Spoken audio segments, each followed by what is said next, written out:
ആരാണ് അഘോരികൾ? ലോർഡ് ശിവയെ ആരാധിക്കുന്ന ഹിന്ദു സന്യാസികളിലെ ഒരു പ്രത്യേക വിഭാഗമാണ് അഘോരികൾ. ഭയം, അശുദ്ധി എന്നിവയെ അതിജീവിച്ച് ആത്മീയ മോക്ഷം നേടുക എന്നതാണ് ലക്ഷ്യം. ഇവർക്ക് നല്ലത് ചീത്ത എന്ന ഭേദമില്ല, എല്ലാം ഒരുപോലെയാണ്. അഘോരികൾ പഴയ കാപാലിക സമ്പ്രദായവുമായി ബന്ധപ്പെട്ടവരാണ്. അഘോരി സമ്പ്രദായത്തിലെ പ്രധാന സന്യാസിയായി കരുതപ്പെടുന്നത് ബാബ ഖീനാരം ആണ്. വാരണാസിയിലെ ശ്മശാനങ്ങളിൽ, തീർത്ഥാടന സമയങ്ങളിൽ, കുംഭമേളയിൽ, ഏകാന്ത ധ്യാനത്തിനായി ഹിമാലയ പ്രദേശങ്ങളിൽ ഒക്കെയാണ് ഇവരെ കാണുന്നത്. ജീവിതത്തിൻ്റെ നശ്വരത മനസ്സിലാക്കാൻ ഇവർ ശ്മശാനങ്ങളിൽ ധ്യാനം ചെയ്യുന്നു. ശരീരവും അഹങ്കാരവും നശ്വരമാണെന്ന് ഓർമ്മിക്കാൻ ഇവർ ചിതാഭസ്മം പുരട്ടുന്നു.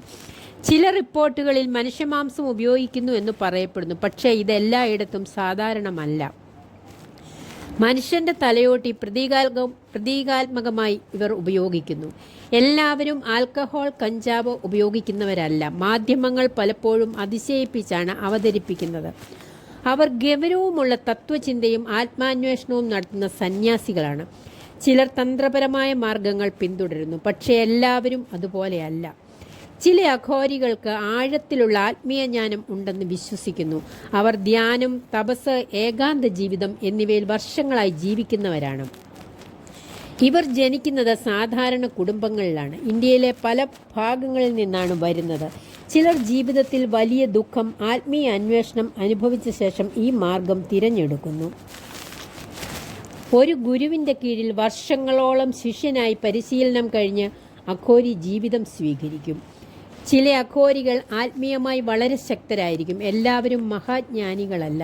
ചിലർ സാധാരണ സന്യാസികളായി മാത്രമേ ഇരിക്കൂ. ആരും അഘോരികളായി ജനിക്കുന്നില്ല. ജീവിതത്തിൻ്റെ ഏതെങ്കിലും ഒരു ഘട്ടത്തിൽ ഈ വഴി തിരഞ്ഞെടുക്കുന്നവരാണ്. ഒരഘോരിയാകാൻ സാധാരണയായി 10-15 വർഷങ്ങളോളം, ചിലപ്പോൾ അതിൽ കൂടുതലും എടുക്കും. ഗുരുവിനോടൊപ്പം താമസിച്ചാണ് പഠനം. ധ്യാനം, തപസ്, നിയന്ത്രണം എന്നിവ പരിശീലിക്കുന്നതിനോടൊപ്പം ഭയമില്ലാതാക്കൽ, ഏകാന്തതയിൽ ജീവിക്കാനുള്ള പരിശീലനം, ഉപവാസം, ശ്മശാനത്തിൽ സമയം ചെലവഴിക്കൽ, മരണം നേരിട്ട് കാണാനുള്ള പരിശീലനം, ഇതൊക്കെ ഈ പരിശീലന സമയത്ത് നേടുന്നു. പരിശീലന കാലം ഇവർക്ക് കഠിനമാണ്. സാധാരണ ജീവിതം മുഴുവൻ ഉപേക്ഷിക്കണം. മനസ്സിലെ ഭയം, വെറുപ്പ്, അഹങ്കാരം എല്ലാം നീങ്ങണം. വളരെ ശക്തമായ മനസ്സും ആത്മീയ ആഗ്രഹവും ഉണ്ടെങ്കിലേ ഈ വഴി തിരഞ്ഞെടുക്കൂ. പലരും ശാന്തമായ ആത്മീയ ജീവിതം നയിക്കുന്നവരാണ്. കഠിനമായ പരിശീലനം കാരണം സ്ത്രീകൾ കുറച്ച് മാത്രമേ ഈ വഴി തിരഞ്ഞെടുക്കൂ.